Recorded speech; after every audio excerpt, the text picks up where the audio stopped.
तर मित्रांनो, घरोघरी मातीच्या चुली या मालिकेच्या 20 सप्टेंबरच्या भागात आपल्याला पाहायला मिळणार आहे.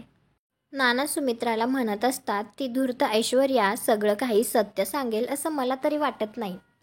जानकी ऋषिकेश सुद्धा तिथेच असतात, तर जानकी म्हणते तिला सांगावंच लागेल. त्यानंतर लग्नाचे कार्यक्रम सुरू झालेले असतात. ऋषिकेश आणि ऐश्वर्याच्या लग्नाचा संगीत कार्यक्रम सुरू असतो. त्यावेळी अवंतिका, सौमित्र आणि जानकी डान्स करत असतात. त्यांचं गाणं असतं, ऐका ऐका राजमहालाची कहाणी, साधा भोळा राजा त्याची लबाडी राणी. आणि त्या संगीत कार्यक्रमात जानकीच्या टीमने खूप भारी प्लॅन केलेलं असतं. ज्यावेळी त्यांचा डान्स सुरू असतो त्यावेळी मात्र ऐश्वर्याला तिथे सारंग दिसत असतं आणि सारंगला पाहून तर ऐश्वर्या खूपच घाबरते आणि तिला चक्करच येते. ती बेशुद्ध होते. तुम्हाला हा भाग कसा वाटला ते कॉमेंट करून नक्की सांगा. व्हिडिओला लाईक करा. आपल्या मराठी मालिका चॅनलला सबस्क्राईब करा. भेटू उद्याच्या भागात.